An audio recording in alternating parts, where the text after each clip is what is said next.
ఓం సాయిరామ్. శ్రీమన్ మహాగణాధిపతియే నమః. శ్రీ సరస్వత్యై నమః. సద్గురు సాయినాథాయ నమః. ఓం సాయిరామ్. 1-2-2026 అంటే 1 ఫిబ్రవరి ఆదివారం నాడు 2026 షిరిడి సాయిబాబా చరిత్రలోనే ఒక సువర్ణాక్షరాలతోటి లిఖింపదగ్గ రోజు. ఎందుకంటే ఆ రోజు సాయినాథునికి షిరిడీలో మొట్టమొదటిసారి 108 హారతులు అంటే 108 రకముల హారతులు ఇవ్వబడ్డాయి. ఇప్పటి వరకు అందరూ షిరిడీలో 4 సార్లు హారతిస్తారు. అందులో హారతి పాటలు భావం కొద్దిగా వేరుగా ఉంటుంది అని మనకి తెలుసు. ఈ 4 రకాల హారతుల్లో విశిష్టత ఏమిటి అన్నది ఎంతమందికి తెలుసో మరి భక్తులకి తెలియదు. కాకపోతే మనం అర్థం చేసుకోవడానికి సాయినాథుడు నాకొక పాట ద్వారా ఇదివరకు ఇచ్చిన భావన ఏమిటంటే, కాకడ హారతి అన్నది ఉదయం పూట ఇస్తారు. అంటే మన జీవితంలో 4 స్టేజెస్ ఉంటాయి చూసారా? బాల్యం, యవ్వనం, అలాగే వృద్ధాప్యం, ఆ తర్వాత మరణావస్థ, చివరి దశ ఆ కాలం. సో ఈ 4 స్టేజెస్ని మనకి రిప్రజెంట్ చేస్తూ ఈ హారతులు ఉన్నాయేమో అన్న ఒక భావన కలిగింది. అయితే కాకడ హారతి అంటే ఏంటి? బాల్యంలో మనకి పుట్టగానే ఆ పసి బాలుడు పెరగడానికి కావలసిన సమృద్ధి కావలసినవన్నీ కూడా సాయినాథుడు సమకూర్చే విధంగా ఆ కాకడ హారతి పాట ఉంటుంది. అలాగే మనం యవ్వన స్థితికి ఆ బాలుడు ఎదిగినప్పుడు యవ్వన స్థితిలో కావలసినవన్నీ ఆశలు, కోరికలు అన్నీ నెరవేరాలి. అలాగే వివాహ బంధంలో ముడిపడాలి, చక్కగా సంసారాన్ని సాగిస్తూ ఉండాలి, అన్నీ సాధిస్తూ ఉండాలి, విజయాన్ని పొందుతూ ఉండాలి అన్న విధంగా ఆ మధ్యాహ్న హారతి 12 గంటలకు ఇచ్చే హారతి అని మనకి ప్రతీకగా తీసుకోవచ్చు. ఇకపోతే 3వ హారతి సాయంకాలం సంధ్యా సమయం ఇచ్చేది. అది ఎవరైతే ఒక వృద్ధాప్యంలోకి అడుగు పెడుతున్నారో, అంటే సుమారు 60 ఏళ్ళు, 55 ఏళ్ళు దాటి 60 ఏళ్ళ వైపు వస్తూ అక్కడ నుంచి వృద్ధాప్యంలోకి అడుగుపెట్టే వారి కోసమని భగవంతుడిని, ఎందుకంటే అప్పటి వరకు జీవితంలో మనకి మన కష్టాలు, బాధలు లేదా పరివారాన్ని పోషించడం, దానికి సంపాదించుకోవడం, ఈ విధమైన యాత్ర సాగుతుంది. అవన్నీ తీరిన తర్వాత ఒక రిటైర్డ్ లైఫ్ దగ్గరకు వచ్చేసరికి పరమాత్ముణ్ణి చేరడమే ఏకలక్ష్యంగా ఆ హారతి ఉంటుందని నేను భావిస్తాను. ఎందుకంటే మిగిలినవన్నీ కూడా 5 ఒత్తులతోటి పంచారతి ఇస్తారు. అంటే కాకడ హారతి, మధ్యాహ్న హారతి, రాత్రి పవలింపు సేవగా సేజ్ హారతి, ఇవన్నీ 5 ఒత్తులతోటి ఇచ్చే పంచారతులు. సాయంత్రం సంధ్యా సమయానికి మాత్రం ఏక హారతిస్తారు. అందుకనే బాబాని, ఆ పరమాత్ముణ్ణి చేరాలి అన్న ఏక లక్ష్యం ఆ సమయంలో ఉండాలి అన్నది నాకు భావన కలిగింది. ఇక సేజ్ హారతి అంటే రాత్రి పవలింపు సేవగా ఇచ్చే హారతి. అది జీవితపు చర్మదశలో ఉన్నట్టుగా ప్రతీకగా భావిస్తుంది. ఇది వ్యక్తిగత భావన. నాకు సాయినాథుడు నా పాటల ద్వారా నాకు బోధించిన విషయాలు. సరే, ఇక షిరిడీలో ఆ రోజు అంటే ఫిబ్రవరి 1వ తారీఖు 2026 ఎందుకంత ప్రశస్తమైనది అంటున్నానంటే, ఇదే హారతులు మనం బాబాకి 108 రకాలు ఇచ్చాం. అయితే చాలామందికి కుతూహలత ఏమిటి ఈ 108 రకాలు. ఇదివరకు మల్లాపూర్లో హైదరాబాద్లో ఇచ్చామని కూడా మనం వీడియో పెట్టాము. అందులో సవిస్తరంగా మనం ఎక్స్ప్లెయిన్ చేశాము. అందులో నా భార్య శ్రీమతి జ్యోతికి బాబా కల్పించిన ఈ సంకల్పం అలా 2 ఏళ్ల పాటు ఆవిడ కష్ట ఫలితం ఏదైతే ఉందో అది షిరిడి సాయినాథుని సన్నిధిలో షిరిడీలో ఇప్పించాడు బాబా. అందుకు బాబాకి చాలా కృతజ్ఞతలు తెలుపుకుంటున్నాం. అనుకోకుండా ఆ మధ్య షిరిడీకి వెళ్ళినప్పుడు ఆవిడకి మళ్ళీ షిరిడీలో హారతులు ఇవ్వాలి అన్న సంకల్పం కలగడం, అది సీఈఓని కలవగలగడం ఆ రోజు అదంతా ఒక లీల. ఎందుకంటే సుమారు సాయంత్రం 7:30 గంటలకి ఆవిడకి ఆ సంకల్పం రావడం. అప్పుడు టెంపుల్లో ఉన్నాము. ఆ సీఈఓని కలిసి అడుగుదాము, ఇలాగా పెడతాము, ఈ హారతులు షిరిడీలో పెట్టాలని బాబా నిర్దేశించారు అని. సీఈఓ గారిని మనకు ఎవరూ తెలీదు, పరిచయం లేదు, పేరు వినడం తప్ప. కాకపోతే వారి దగ్గరికి వెళ్ళి ఆఫీస్లో విచారించగా అది పావు గంటలో మనకి సీఈఓ గారితోటి మనకి అపాయింట్మెంట్ దొరికింది. వారిని కలవడం, వారు ఒప్పుకోవడం అన్నీ కూడా డిసైడ్ అయిపోయాయి.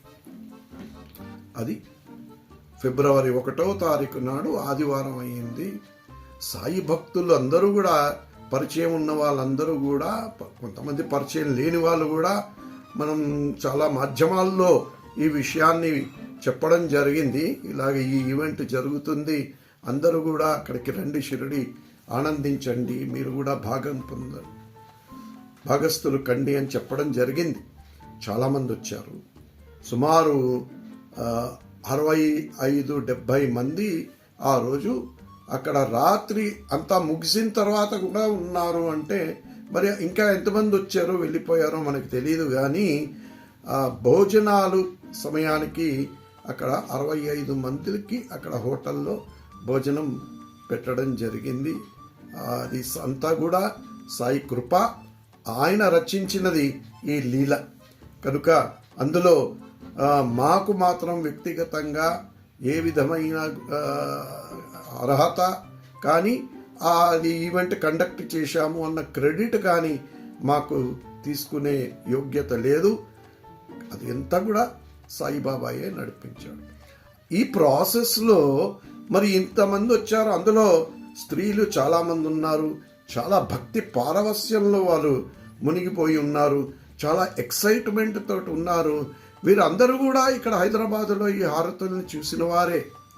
మళ్ళీ షిరిడీలో బాబా దగ్గర ఈ హారతి ఇస్తూ ఉంటే మనం అది వీక్షించి సాయినాథుని కరుణా కటాక్షాల్ని, కృపా కటాక్షాల్ని పొందారని తపనతోటి వీరందరూ కూడా అక్కడికి రావడం జరిగింది. రావటమే కాదండి, ప్రతి ఒక్కరూ కూడా ఏదో ఒక రకంగా ఒక సేవ అక్కడ చెయ్యాలి బాబాకి. అంటే ఒక హారతిలో ఒక ఒత్తు వేసేనా, ఒక హారతిని పళ్ళాన్ని అటు నుంచి ఇటు పెట్టేనా, లేకపోతే ఏమీ చేయకపోయినా కానీ హడావిడిగా స్టేజ్ మీద అటు ఇటు తిరిగానా, ఇవన్నీ కూడా బాబాకి సంబంధం. లేదా ఒక పువ్వు అక్కడ బాబా పాదాల పైన పెట్టానా, ఇలాగా రకరకాల మంది. హారతి ఇచ్చాక హారతిని అందరికీ చూపించే భాగ్యం కొందరు. ఆ చూపించిన తర్వాత మళ్ళీ ఆ హారతిని తీసుకెళ్ళి వెనక్కి అందించడం. ఆ హారతి అయిపోయిన తర్వాత అందులోంచి ఒత్తిని తీసేసి జాగ్రత్తగా, మంట పెద్దది కాకుండా దాన్ని మళ్ళీ చక్కగా వెనక్కి పెట్టుకొని ఇలాగా. ఎందుకంటే ఇదంతా కూడా 108 హారతులు. వీటిని ఒక్కొక్కటి వేరువేరు ఇదివరకు వివరించాం కదా. గణేష హారతి అన్నాము, ఓంకార హారతి అన్నాము, అలాగే స్వస్తిక హారతి అన్నాము. ఇలాగ మొదలెడితే శుభ ఫలితాలు ఇచ్చేవి ఇవన్నీ. పసుపు, కుంకుమ, అలాగే శివుడికి అర్పించేవి అంటే నంది హారతి కానివ్వండి, నాగహారతి కానివ్వండి, త్రిశూల హారతి కానివ్వండి, ఇలాగ రకరకాలుగా. అలాగే అమ్మవారికి వాహనాలు, సింహము, అలాగే బాబా దగ్గర ప్రాణాలు వదిలిన పులి, అలాగే బాబా దగ్గర ఉన్న శ్యామకర్ణ, ఇలాగ బాబా దగ్గరకు వచ్చేసరికి మళ్ళీ బాబా వాడినవి సచ్చరిత్ర, అలాగే వాడిన కఫిని, అలాగే సటక, అలాగే చిమ్ట, ఇటుక, ఇవన్నీ కూడా బాబాకి హారతి రూపంలో సమర్పించాము అంటే దానికి ప్రతిఫలంగా బాబా ఆశీస్సుల్ని మనం కోరుకున్నాం. బాబాని మా కోరికలు తీర్చు తండ్రి అని వేడుకున్నాం. ఎందుకంటే హారతి ఇచ్చినప్పుడు హారతి ప్రక్రియ చూసామంటే మనం ముందు హారతి ఒత్తున అక్కడ పెడతారు, చూపిస్తారు. ఆ ప్రకాశం వస్తుంది, అక్కడ బాబా దగ్గర చూపించంగానే ప్రకాశం వస్తుంది. ముందు దీపం వెలిగించడమే ఒక మంచి పని, చాలా పవిత్రమైన పని. దీపజ్యోతి నమోస్తుతే అంటాము. అలాగే దీపం వెలిగించడమే కాకుండా ఆ వెలిగించిన దీపంతో దైవానికి దగ్గరగా మనము తిప్పుతూ ఉంటాం 3 సార్లు. ఆ ప్రకాశంలో ఆయన, ఆ వెలుగులో ఆ దైవాన్ని దర్శించడం అన్నది మహాభాగ్యం. ఆ ప్రకాశం ఆయనకి ఇచ్చి ఆ తర్వాత ఆ వెలుగులో ఆయన్ని దర్శించుకుని ఆనందించి ఆ తర్వాత ఆయనకి అద్దుతాం. ఇలాగా అద్దినప్పుడు ఏమవుతుందంటే మనకి ఆయన ఆ హారతిని స్వీకరిస్తున్నారు. ఆ స్వీకరించినది మరి ఆ స్వీకరించిన హారతిని స్వీకరించి ఆయన తనలోని ప్రకాశాన్ని మనకి పంచుతారు. ఆ ప్రకాశం ఎప్పుడైతే మన వైపుకి, మన మీదకి పడుతుందో, ఒక కిరణం ఆ ప్రకాశం మన మీద పడితే చాలండి, మన జన్మ ధన్యమైపోతుంది. ఇలాగా 108 హారతులకి ప్రతి హారతికి నిర్దిష్టమైన ఫలితం ఉంది. ఓంకారం అన్నది ప్రణవం కనుక ఆ ప్రణవ నాదం వల్ల కలిగే బెనిఫిట్స్ అన్నీ కూడా మనకి ఓంకారం, మనకి సాయినాథునికి ఓంకార హారతి ఇచ్చినప్పుడు కలుగుతుంది. అలాగే స్వస్తిక్ అన్నది శుభ ఫలితాలు ఇస్తుంది. ప్రతి గృహప్రవేశం అప్పుడు స్వస్తిక్ మార్కు వేస్తారు ఆ గోడ మీద. ఎందుకంటే దానివల్ల అన్ని దిశల నుంచి వాస్తు దోషాలు ఉండకుండా, అంటే ఎప్పుడైతే ఈ స్వస్తిక హారతి బాబాకి చూపించామో ఆ బాబా నుంచి వచ్చే ప్రకాశం వలన మనకి మన గృహంలో కలిగే వాస్తు దోషాలన్నీ పోతాయి. ఇలాగా చెప్పాలంటే రకరకాలగా ఉంది. అయితే ఇవాళ మనం ఈ వీడియోలో ప్రత్యేకంగా అక్కడ భక్తులు చేసిన సందడి గురించి చెప్పుకుందాం, పాడుకుందాం ఒక పాట. ఎందుకంటే ఆ కోలాహలాన్ని చూసేసరికి అద్భుతమైన పాట సాయినాథుడు నోట్లోంచి పలికించాడు కనుక ఆ పాటని మనం పాడుకుందాం. ఆ తర్వాత మనకి ఈ వీడియోలో మీకు మొదటి నుంచి కూడా నేను ఫోటోలు వస్తూ ఉంటాయి. అవన్నీ చూస్తే మీకే అర్థమవుతుంది ఎంత కోలాహలం జరిగిందో. సరే, మళ్ళీ గుర్తుంటుందో లేదో, మళ్ళీ 9వ తారీఖు ఈ నెల నండూరు అనే గ్రామంలో మనం మళ్ళీ ఈ హారతుల ఉత్సవాన్ని అక్కడ ఇవ్వబోతున్నాం నెక్స్ట్ ఈవెంట్గా. ఈ నండూరు గ్రామం యొక్క పుణ్యం ఏమిటంటే అక్కడ పూలమ్మ గారు అని ఒక అవధూత ఉండేవారు. ఆవిడ బాబాని పూజించినప్పుడు ఆవిడ చేతుల దోసిట్లో ఆవిడకి గులాబీ పూలు వచ్చేవి. ఆ పువ్వులతోటి ఆవిడ బాబాని అర్చించేవారు. అందుకని ఆవిడ పేరు పూలమ్మ అని అంటారు. అందుకే ఆవిడకి సంబంధించిన ఉత్సవంలో మరి 8, 9, 10వ తారీఖు గుంటూరు దగ్గర ఉన్న నండూరు అనే గ్రామంలో ఈ ఉత్సవం జరగబోతోంది. దానిలో భాగంగా దానికి సంబంధించిన కార్యకర్తలు వారు సెక్రటరీ గారు మమ్మల్ని పిలిచి ఈ హారతుల ఉత్సవాన్ని అక్కడ జరపమని బాబా గారి ఆదేశంగా వారు తెలియజేశారు. అది ఇవ్వడం జరుగుతుంది. వీలున్న వారందరూ కూడా 9వ తారీఖు సాయంకాలం 5 గంటలకి అక్కడికి నండూరు అనే గ్రామంకి రావచ్చు. ఏమన్నా డౌట్స్ ఉంటే నాకు ఫోన్ చేయొచ్చు.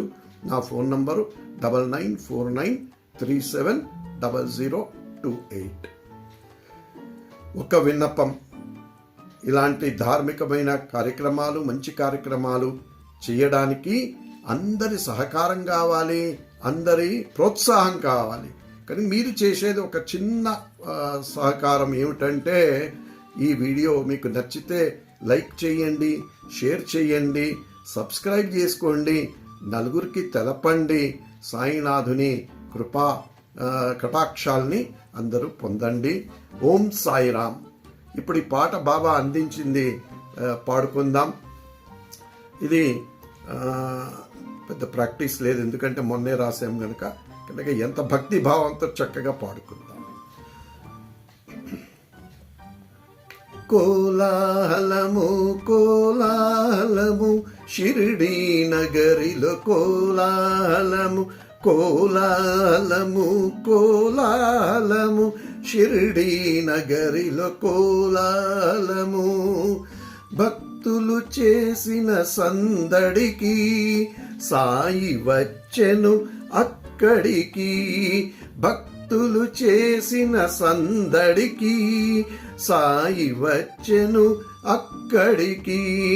మూర్తి భవించిన శోభతోటి ఆసీనుడయ్యను శ్రీ సాయి. మూర్తి భవించిన శోభతోటి ఆసీనుడయ్యను శ్రీ సాయి. కోలాహలము కోలాహలము షిరిడీ నగరిలో కోలాహలము. హారతులివ్వగ భక్తులు వరుసగా 108 రకములు. హారతులివ్వగ భక్తులు వరుసగా 108 రకములు. ఆనందభరితుడు అయ్యను లోకములేలే నాయకుడు. ఆనందభరితుడు అయ్యను లోకములేలే నాయకుడు. కోలాహలము కోలాహలము షిరిడీ నగరిలో కోలాహలము. వింతగా చూసెను వింతగా తాను చూసెను మొదటిసారి విడ్డూరము. వింతగా తాను చూసెను మొదటిసారి విడ్డూరము. సకల దేవతల ఆశీస్సులు అందించే ఈ దివ్య ప్రక్రియను. వింతగా తాను చూసెను మొదటిసారి విడ్డూరము. సకల దేవతల ఆశీసులు అందించే ఈ దివ్య ప్రక్రియను చూసి మురిసెను సాయినాథుడు.